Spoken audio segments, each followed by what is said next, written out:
Olá, crianças! Então, hoje eu começo com uma notícia que estou achando maravilhosa, me sentindo muito feliz, porque a primeira dose foi e eu quero muito que os casos desçam para que a gente possa estar juntos novamente, que é muito bom. E hoje, na aula de português, nós vamos vir lá na página 34, entre textos e imagens. Alguns textos informativos, aqueles que contêm muitos dados, então às vezes a gente vai lendo e se perde com tanta informação. Mas quando esses textos são ilustrados, quando neles tem gráficos, tem imagens, fica mais fácil para a gente fixar, porque nós somos muito visuais. Então tudo que a gente vê, a gente costuma memorizar com mais facilidade. Então, vamos lá estudar quais são esses tipos de imagem que pode vir contida nos textos. Olha só esse exemplo aqui: animais em risco de extinção no Brasil. Se você olha esse mapa aqui, você sabe que o nosso mapa do Brasil, esse é um mapa dividido por estados, e a gente sabe que lá no Mato Grosso, o cervo do Pantanal está em risco de extinção, também a onça-pintada está em risco de extinção.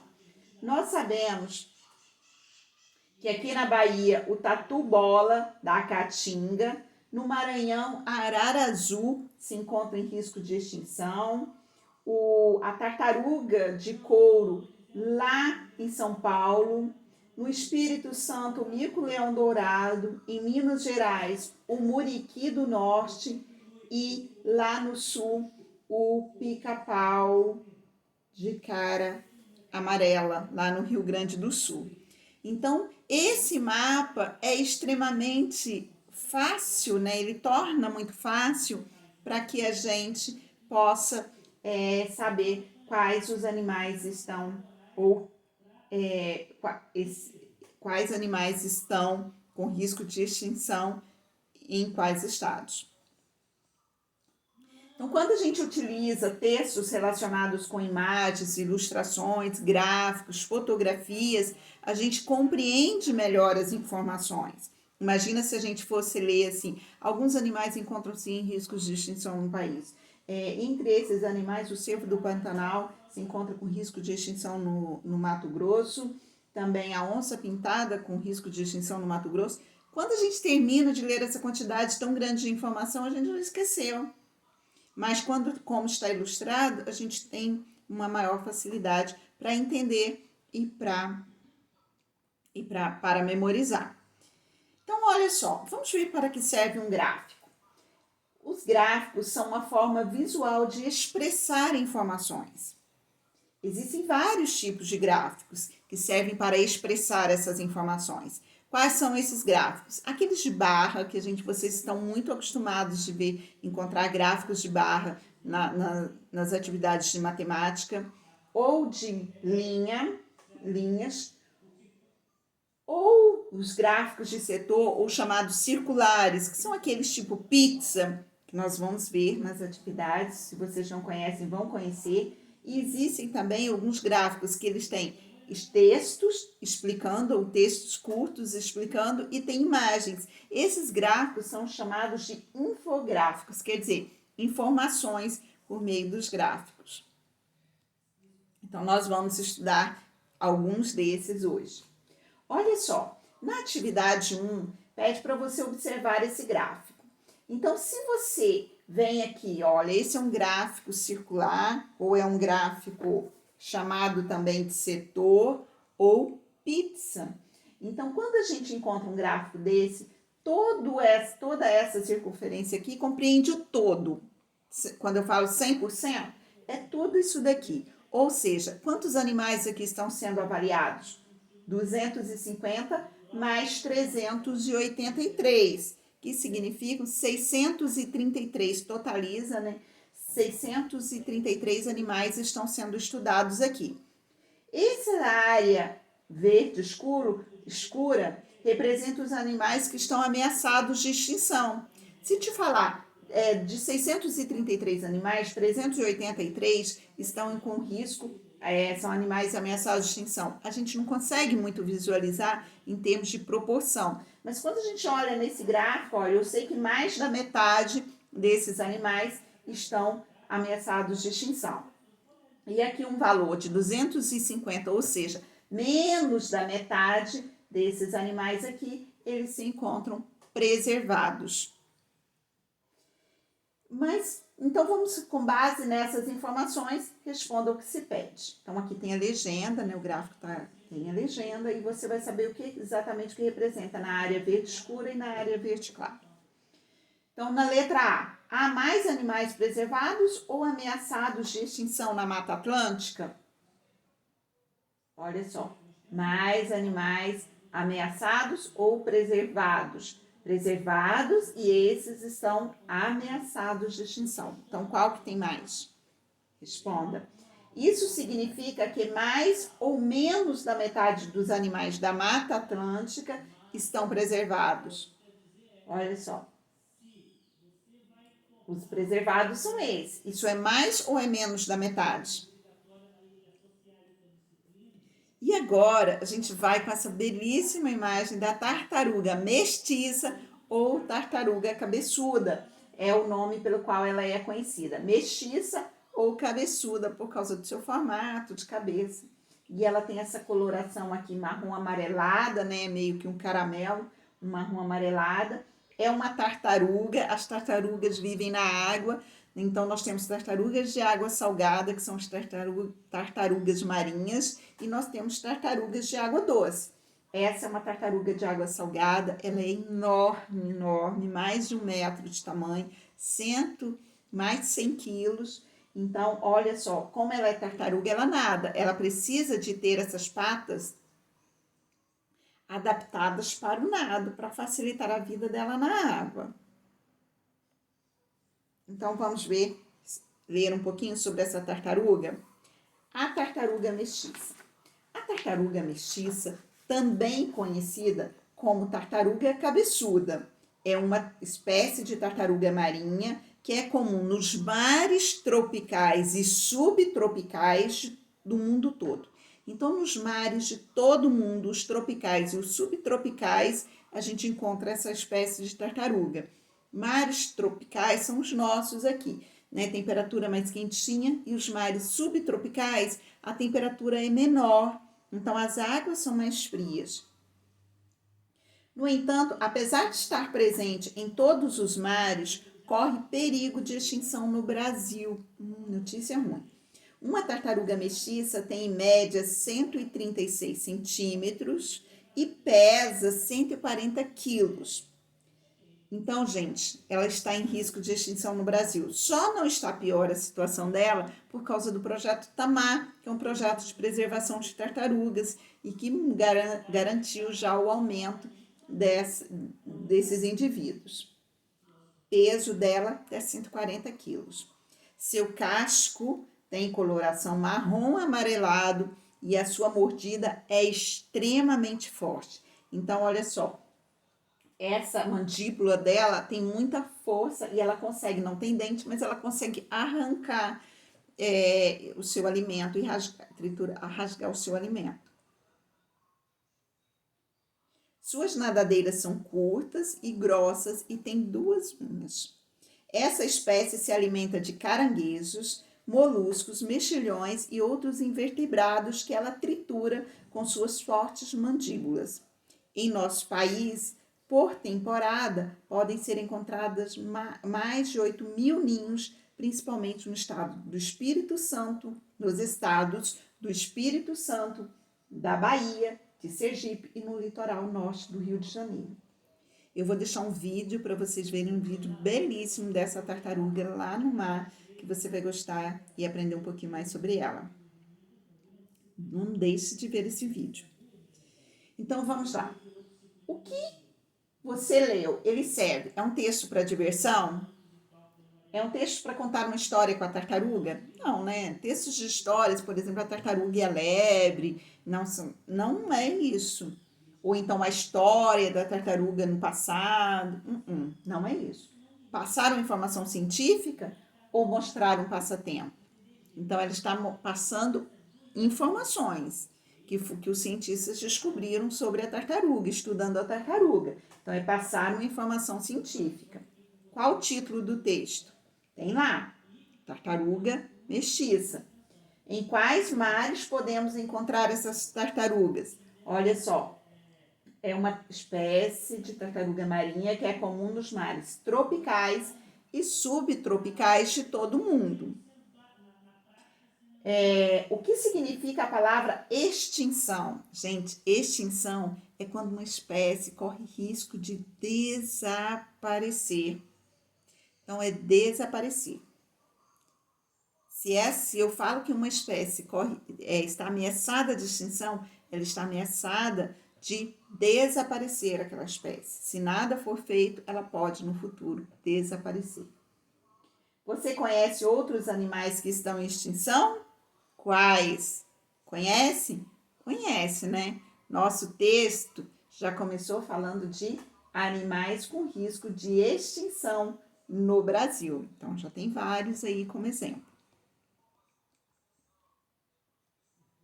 Agora, por falar em tartaruga, vem aí uma história divertida sobre uma tartaruga, a lebre e a tartaruga. Você conhece esse texto? É uma lenda, quer dizer, uma fábula. Ela serve para dar alguma lição para a gente, algum ensinamento para nós. A lebre e a tartaruga apostam uma corrida. Certa de que iria ganhar, a lebre resolveu tirar uma soneca. Dormiu demais e, ao acordar, viu a tartaruga saindo-se vencedora. Assim, a lebre aprendeu uma lição. Correr cansa e, mesmo devagar, é possível ir bem longe. Então, gente, essa história está muito resumida. Então, mas vamos lá. A lebre é uma espécie de um coelho que tem uma velocidade muito grande. Ela se parece, espécie não, ela se parece com um coelho, mas ela corre muito. Essa lebre era ela não era muito agradável, não. E ela desafiava os bichos da floresta e falava, mas eu sou invencível, ninguém ganha de mim numa corrida. E aí a tartaruga ficou sabendo e mandou avisar a lebre que ela queria apostar uma corrida. Os bichos da floresta não tinham certeza que a tartaruga iria perder, coitada, muito lenta.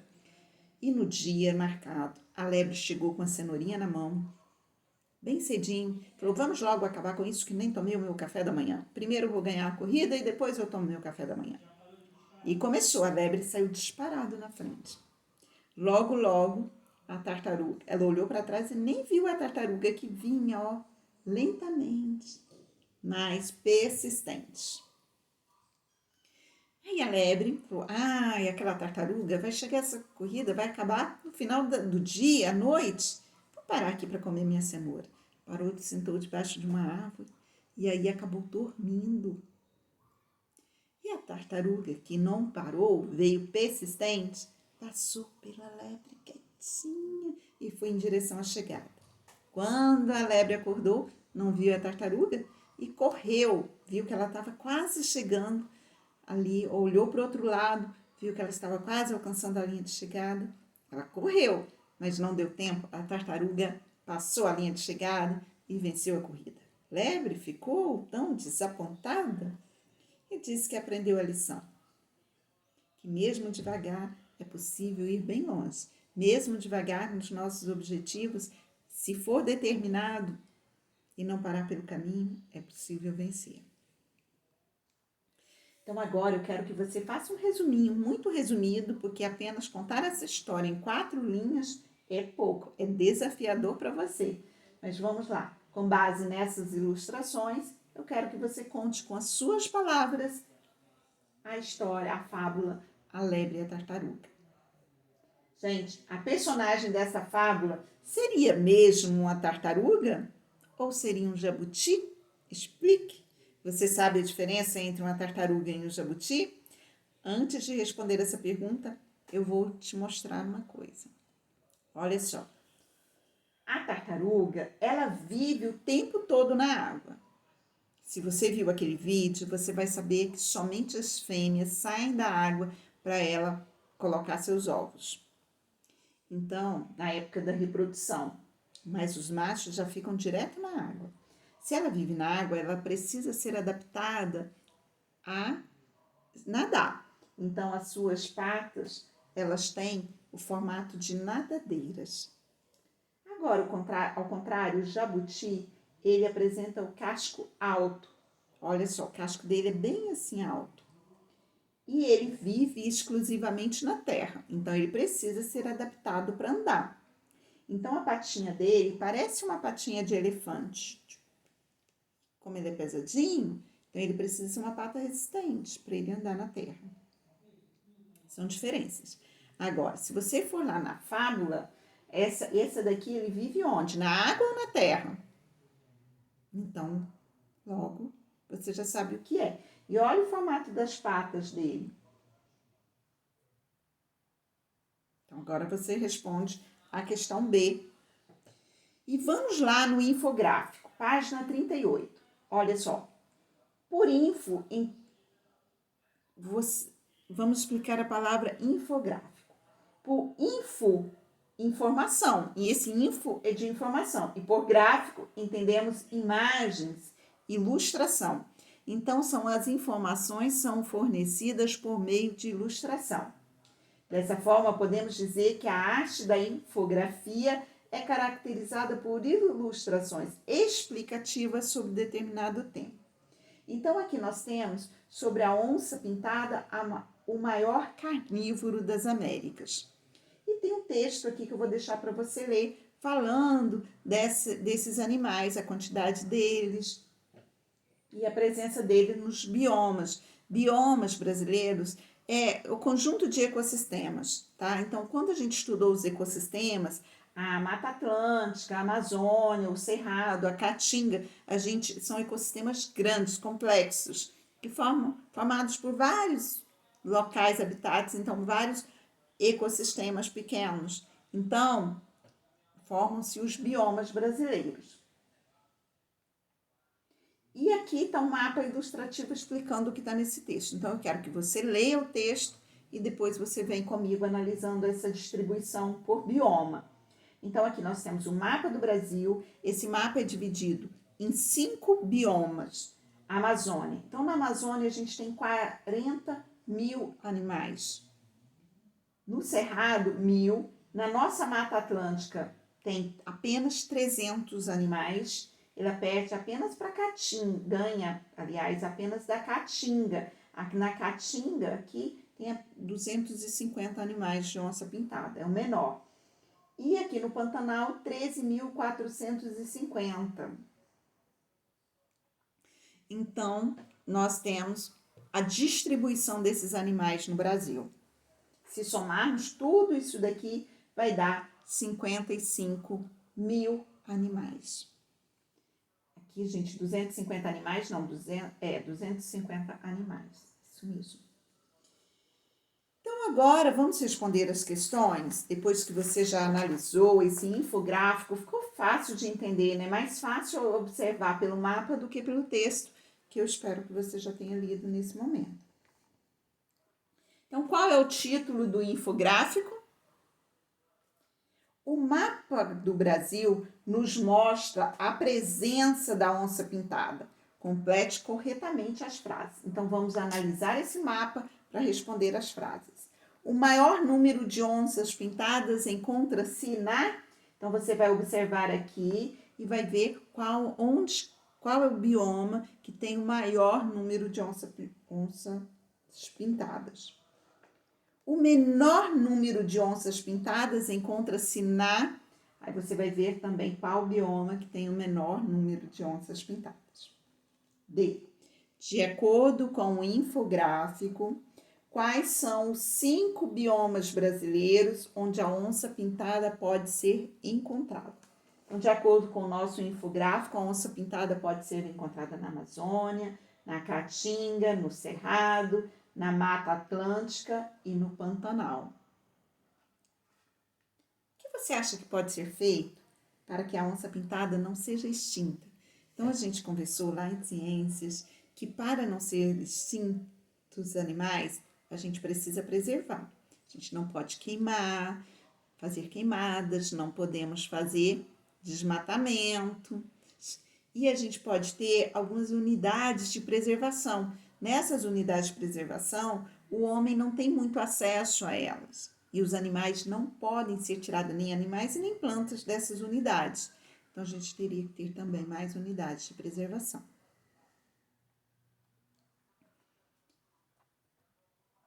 Vamos agora aos substantivos? Simples ou compostos? Eu vou colocar para você no próximo vídeo.